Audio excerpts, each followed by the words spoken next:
नमस्कार विद्यार्थी मित्रांनो, एनएस मराठीच्या एका नवीन व्हिडिओमध्ये मी अजय तेलंग आपले स्वागत करतो। तर मित्रांनो, आजच्या व्हिडिओमध्ये अशाच एका नवीन भरतीबाबतची नवीन अपडेट तुमच्यासाठी घेऊन आलोय। तर महाराष्ट्रातील पात्र उमेदवारांकरिता पुन्हा एकदा नोकरीची सुवर्ण संधी असून त्या भरतीबाबतची जाहिरात जिल्हा परिषद धुळे यांच्या अंतर्गत प्रसिद्ध करण्यात आलेली आहे। या ठिकाणी तुम्ही 12वी उत्तीर्ण असाल तसेच MSCIT चे उत्तीर्ण प्रमाणपत्र तुमच्याकडे असेल तर या पदासाठी अर्ज सादर करू शकता। महिला व पुरुष असे दोघेही पात्र उमेदवार या पदासाठी अर्ज करू शकणार आहेत। तेव्हा कोणत्या पदांसाठी ही भरती निघालेली आहे, किती रिक्त पदसंख्या आहे, वेतन किती असणार आहे, त्याचप्रमाणे वयाची अट काय असणार आहे इत्यादी भरतीबाबत डिटेल्स इन्फॉर्मेशन आजच्या व्हिडिओमध्ये पुढे बघणार आहोत। तेव्हा व्हिडिओ कुठेही स्किप न करता संपूर्ण व्हिडिओ शेवटपर्यंत बघा। आपल्या एनएक्स मराठी यूट्यूब चॅनलवरती तुम्ही जर नवीन आला असाल तर चॅनलला नक्की सबस्क्राईब करा। त्याचसोबत बाजूची नोटिफिकेशन बेल प्रेस करायला विसरू नका अशाच नोकरी संदर्भातील नवनवीन अपडेट्स डेली बघण्यासाठी। चला तर मग कोणताही वेळ वाया न घालवता आजच्या भरतीबाबतच्या व्हिडिओला सुरुवात करूया।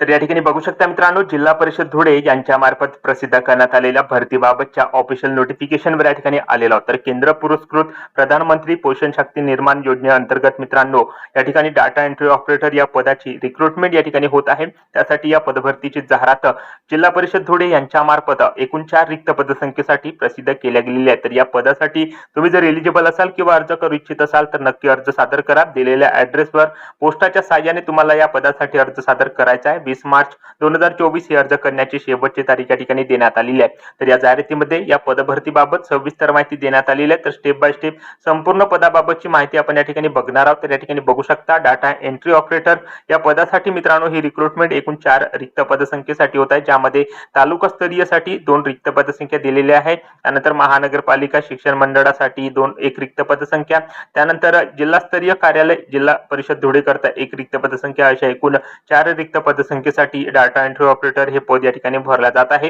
त्यानंतर मित्रांनो या पदासाठी वेतन बघू शकता 20,650 रुपये प्रति महिना वेतन या पदासाठी असणार आहे। त्यानंतर शिक्षण पात्रता या पदासाठी अर्ज करण्याकरता किमान 12वी उत्तीर्ण असलेला उमेदवार किंवा पदवीधर असलेला उमेदवार या पदासाठी अर्ज सादर करू शकणार आहे। त्यासोबत मराठी टंकलेखन 30 शब्द प्रति मिनिट, इंग्रजी टंकलेखन 40 शब्द प्रति मिनिट व त्यासोबत MSCIT संगणक उत्तीर्ण प्रमाणपत्र तुमच्याकडे असेल तर तुम्ही या पदासाठी अर्ज सादर करू शकता। त्यानंतर या ठिकाणी शिक्षण पात्रतेसोबत वयाची अट या ठिकाणी देण्यात आलेले 18 ते 35 वर्ष वयोगटातील उमेदवार या पदासाठी अर्ज करण्याकरता एलिजिबल आहे। तर या एलिजिबिलिटी क्रायटेरियानुसार तुम्ही जर या पदासाठी पात्र असाल तर नक्की अर्ज सादर करण्याचा प्रयत्न करा। त्यानंतर मित्रांनो निवड पद्धत या ठिकाणी कशा प्रकारे होणार आहे त्याबाबतची माहिती देण्यात आलेली आहे। तर जे उमेदवार या पदासाठी अर्ज करण्याकरता एलिजिबल आहे त्या पात्र उमेदवारांची या ठिकाणी 10वी मध्ये मिळालेल्या गुणांच्या टक्केवारीनुसार व 12वी मध्ये मिळालेल्या गुणांच्या टक्केवारीनुसार एक निवड यादी तयार केल्या जाणार आहे। तर त्या निवड यादीनुसार त्या उमेदवाराची स्किल टेस्ट या ठिकाणी होणार आहे, ज्यामध्ये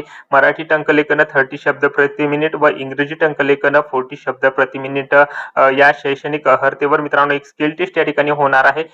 जे उमेदवार या स्किल टेस्ट मध्ये पात्र ठरतील त्यांचीच निवड या पदासाठी केला जाणार आहे। तर अशा प्रकारे निवड पद्धतीबाबत माहिती जाहिरातीमध्ये देण्यात आलेली आहे। त्यानंतर मित्रांनो रिक्त पदसंख्या या ठिकाणी कॅटेगरीनुसार या ठिकाणी किती आहे त्याबाबतची माहिती इथे देण्यात आलेली आहे। तर कोणकोणत्या कॅटेगरीमध्ये किती रिक्त पदसंख्या याबाबतची माहिती तुम्ही जाहिरातीमधून घेऊ शकता। त्यानंतर जे उमेदवार या पदासाठी अर्ज करू इच्छित आहे त्यांच्याकरिता मित्रांनो या ठिकाणी बघू शकता काही सूचना इथे देण्यात आलेल्या आहेत। तर जे उमेदवार या ठिकाणी अर्ज करतील त्यांनी प्रधानमंत्री पोषण शक्ती निर्माण योजना डाटा एंट्री ऑपरेटर या पदासाठी अर्ज सादर करायचा आहे। अर्जासोबत आपली सर्व शैक्षणिक कागदपत्राच्या सहसांकांकित केलेल्या प्रती या ठिकाणी जोडून तो अर्ज दिलेल्या ऍड्रेसवर पाठवायचा आहे। अर्जासोबत स्वतःचे नाव संपूर्ण माहिती त्या अर्जामध्ये भरून त्या अर्जावर आपला एक पासपोर्ट साईज फोटो चिकटवून तो अर्ज दिलेल्या ऍड्रेसवर पोस्टाच्या साहाय्याने या ठिकाणी पाठवायचा आहे। तर अर्ज सादर करण्याबाबत काही महत्त्वाच्या सूचना या जाहिरातीमध्ये या ठिकाणी देण्यात आलेल्या आहेत। तर ही संपूर्ण सूचना वाचून तुम्हाला या पदासाठी अर्ज या ठिकाणी सादर करायचा आहे। या संपूर्ण जाहिरातीबाबतची सविस्तर माहिती तुम्हाला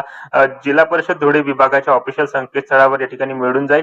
तर या ठिकाणी बघू शकता मित्रांनो अर्ज सादर करण्यासाठी अर्जाचा नमुना सुद्धा इथे देण्यात आलेला आहे। तर हा संपूर्ण अर्जाचा नमुना या ठिकाणी भरून घ्यायचा आहे। त्यासोबत त्या अर्जाच्या नमुन्यावर तुम्हाला पासपोर्ट साईज फोटो फोटो आकाराचा एक फोटो या ठिकाणी चिकटवायचा आहे। संपूर्ण माहिती या ठिकाणी भरून तो अर्ज व त्या अर्जासोबत आपली सर्व शैक्षणिक कागदपत्राच्या सहसांख्याशी केलेल्या प्रती या ठिकाणी जोडून दिलेल्या ऍड्रेसवर या ठिकाणी पाठवायचा आहे। तर अशा प्रकारे या ठिकाणी डाटा एंट्री ऑपरेटर या पदासाठी ही रिक्रुटमेंट एकूण 4 रिक्त पदसंख्येसाठी या विभागाकडून घेतल्या जाते। त्याबाबतची जाहिरात जिल्हा परिषद धुळे यांच्या मार्फत या ठिकाणी प्रसिद्ध केल्या गेलेली असून त्याबाबतची थोडक्यात माहिती आज आपण या व्हिडिओच्या माध्यमातून घेण्याचा प्रयत्न केलेला आहे। तेव्हा मित्रांनो, व्हिडिओ आवडला असेल तर व्हिडिओला लाईक करा। आपल्या एनएक्स मराठी युट्यूब चॅनलवरती तुम्ही जर नवीन असाल तर चॅनलला नक्की सबस्क्राईब करा व ज्या उमेदवारांना अशा नोकरीची आवश्यकता आहे त्या उमेदवारांना हा व्हिडिओ नक्की शेअर करा व या भरतीबाबत तुमच्या ज्या काही समस्या जे काही प्रश्न असतील कमेंट करून नक्की सांगा। सो भेटूया मित्रांनो अशाच नोकरी संदर्भातील भरतीबाबतच्या पुढच्या व्हिडिओमध्ये। जय हिंद, जय महाराष्ट्र।